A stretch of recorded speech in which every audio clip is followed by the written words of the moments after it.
भक्त है, वे अपने आप को धार्मिक मानते हैं। जो सत्संगी नहीं है, किसी मत पंथ धर्म का आचरण करते हैं, वे भी अपने आप को धार्मिक मानते हैं। धार्मिक मानना और धार्मिक होना, इसमें बहुत बड़ा भेद है, बहुत बड़ा अंतर है। धर्म को मानना एक अलग बात है, पूरी तरह धर्म को धारण करना एक अत्यंत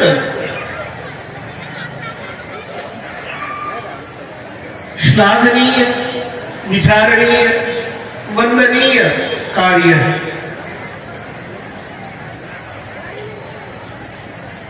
यदि हमने जीवन में धर्म को समझ लिया, धर्म को धारण कर लिया,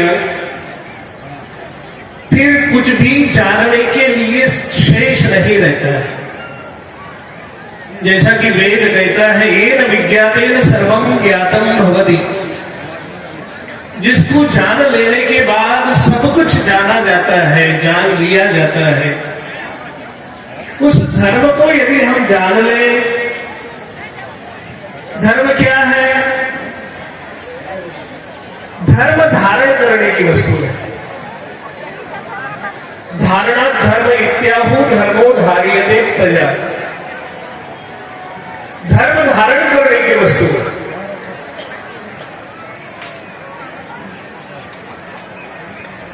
महाभारत में महर्षि भगवान व्यास लिखते हैं धर्म के संदर्भ में, श्रूयताम धर्म सर्वस्वम श्रुत्वा चैवावधार्यताम आत्मनः प्रतिकूलानि परेशान न समाचरे। धर्म का सार तत्व सुनिए, सुनकर उसे धारण करिए। और वो कहते हैं कि वो सार तत्व क्या है? अपने आत्मा से प्रतिकूल व्यवहार दूसरे आत्मा के प्रति न करना ही धर्म है। हम नहीं चाहते हैं कि हमें कोई काटे, मारे, गाली दे, अपमान करे, हमारा कोई भक्षण करे, हमें मार के कोई खा न जाए, किसी प्रकार की तकलीफ न दे, दुख न दे। तो ठीक यही संपूर्ण आचरण हमें प्रत्येक जीव मात्र के प्रति करना चाहिए।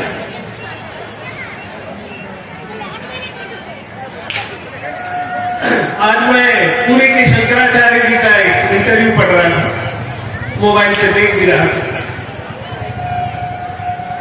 पत्रकार ने मुझसे पूछा कि आप नीलांबर झा से पुरी के शंकराचार्य कैसे बने? पूर्व में उनका नीलांबर झा नाम था और आपके बिहार के ही मैथिल के निवासी थे।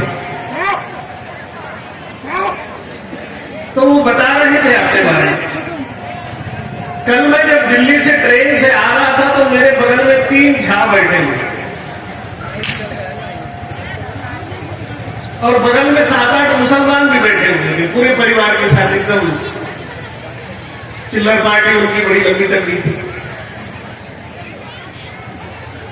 लेकिन वो नीलांबर झा और वो चिल्लर पार्टी वाले, वो मुस्लिम समाज में, दोनों में कोई ज्यादा अंतर नहीं था।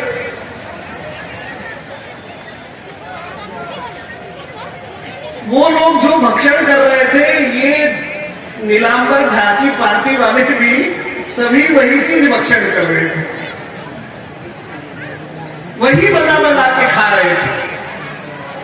अपने पास भी उनके पास जो रखा हुआ था वो भी सब वही था जो वो लोग खा रहे थे, कोई अंतर ही नहीं था। मैं विचार कर रहा था कि ये दोनों, ये अपने आप को श्रेष्ठ ब्राह्मण मान रहे हैं, वो अपने आप को मुसलमान मान रहे हैं, लेकिन दोनों के खान पान में, आचरण में कोई अंतर नहीं है।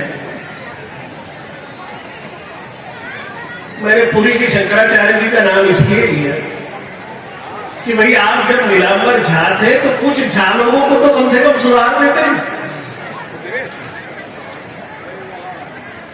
हमारा एक आश्रम, हमारे आचार्य साहब जी जहां पढ़ाते थे फतुआ में, वहां एक झाजी उस आश्रम के मैनेजर थे।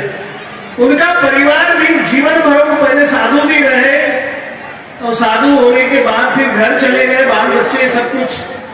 उनको वहां का प्रधानाचार्य बनाया गया संस्कृत महाविद्यालय का, लेकिन खान पान में कोई आचरण में अंतर नहीं।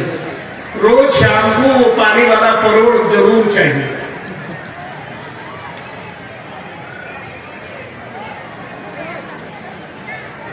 तो मेरा उनसे एक निवेदन था कि भाई कुछ लोगों को तो आप कम से कम पानी वाले परोड़ से दूर रखिए। जीवन में यदि हिंसा है तो आप धर्म का आचरण नहीं करते, क्योंकि वेद कहता है मां हिंसा सर्वभूतानि। किसी भी जीव को मारना सबसे बड़ा पाप, किसी भी जीव को कष्ट देना सबसे बड़ा पाप। धर्म के मूल में भी यही है, दया। भारतीय सनातन धर्म का मूल मंत्र ही है अहिंसा परमो धर्मः। अहिंसा ही परम धर्म है। और वह मात्र जीव मात्र के मारने तक ही सीमित नहीं है, वह हमारे मन वचन कर्म इन तीनों से संबंधित है। मन से भी यदि हम किसी के प्रति हिंसा का भाव रखते हैं तब भी हम धर्म का आचरण नहीं करते हैं। यदि वाणी से भी हम किसी को कष्ट पहुंचाते हैं तो भी हम धर्म का आचरण नहीं करते, क्योंकि हमारे जीवन के ये तीन मूलभूत आधार हैं, मनसा वाचा कर्मणा।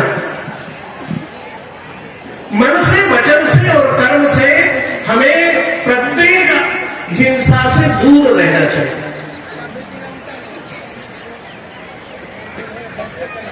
दूसरे धर्मों में भी ये कहा जाता है लेकिन आचरण नहीं किया जाता। जीसस क्राइस्ट भी बाइबल में लिखते हैं, do to others as you want others do to you.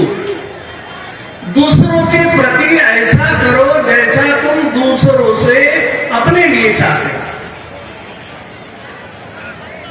ये उनके धर्म की अवधारणा है, लेकिन इस अवधारणा को जीवन में कितना धारण करते हैं जब हम उस समाज को देखते हैं जहां नित्य निरंतर हिंसा होती रहती है। धर्म के मूल में दया है, इसलिए सद्गुरु कबीर साहब ने कहा, जहां दया वह धर्म है, जहां लोभ तह पाप, और जहां क्रोध तहाँ काल, और जहां क्षमा तहाँ। जहां दया है, जैसा गोस्वामी जी कहते हैं, दया धर्म का मूल है, पाप मूल अभिमान, और तुलसी दया न छाड़िए, जब लग घट में प्राण। सनातन धर्म का मूल मंत्र है, मूल है दया। इसलिए हमारे संत लोग भजन गाते रहते हैं ना, जिसके दिल में दया का खजाना नहीं। यदि आपके पास कोई खजाना होना चाहिए तो वो दया का खजाना होना चाहिए। सद्गुरु कहते हैं, जहां दया वही धर्म है। और पाप का यदि कोई कारण है तो वह लोभ है, लोभ पापस्य कारण।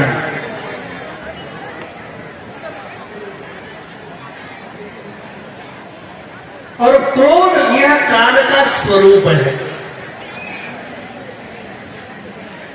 व्यक्ति को क्रोध नहीं करना चाहिए।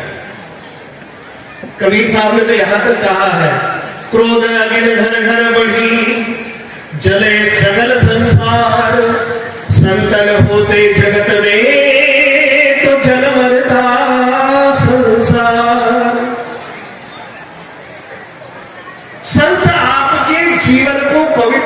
देते हैं, निष्कलंक बना देते हैं, सभी विकारों से दूर करने का प्रयास करते हैं।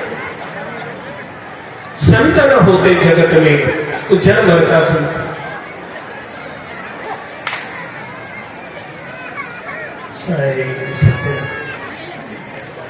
तो जीवन में यदि धर्म का हम आचरण करते हैं पूरी तरह, तो मनसा वाचा कर्मणा हमें धर्म को जानना, समझना और अपने जीवन में धारण करना चाहिए। और आचार्य धर्म स्वरूप साहिब जी का जो जीवन था, इसका साक्षात स्वरूप था। वो धर्म की साक्षात प्रतिमूर्ति थी।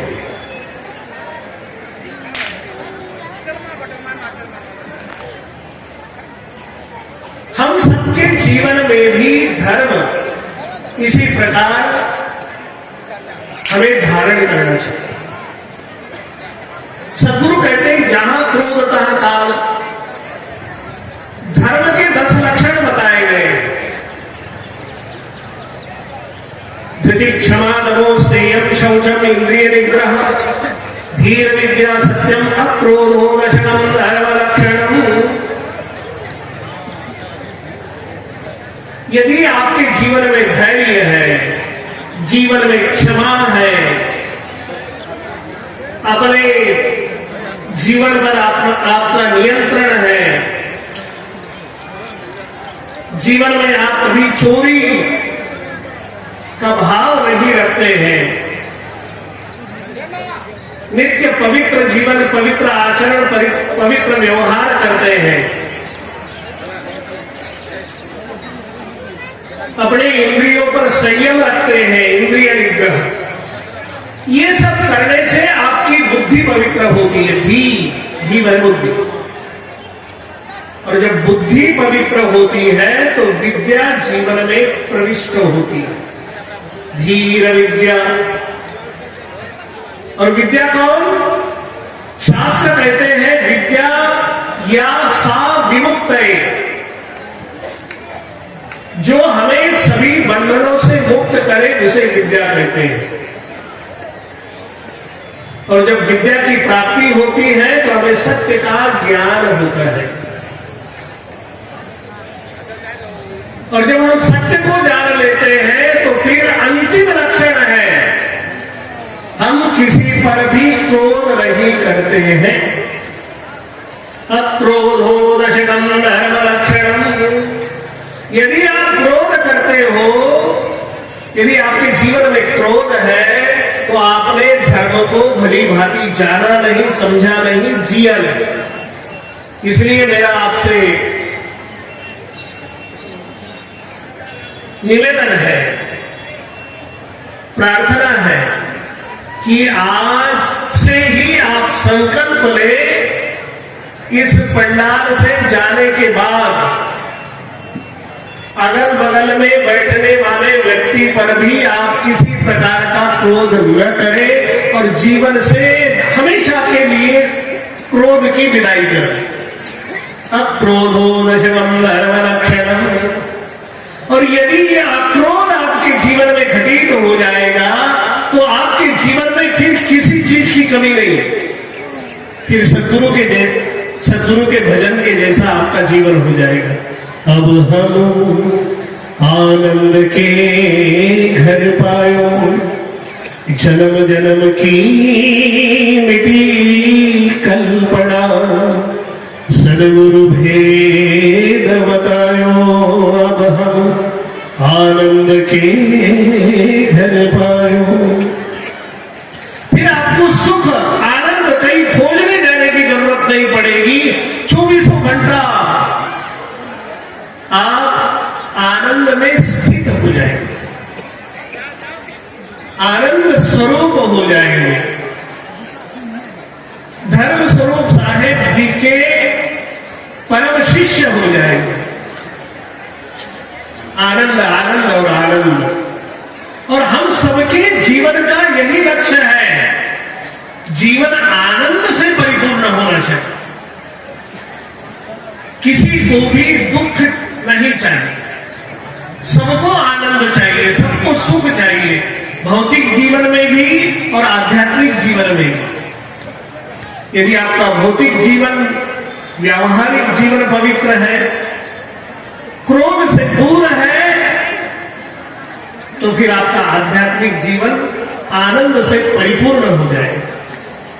और जब जीवन में हम आनंद को उपलब्ध हो जाते हैं, आनंद को प्राप्त कर लेते हैं, फिर हमारा यह मानव जीवन धन्य हो जाता है, मनुष्य का जन्म पाना सफल हो जाता है।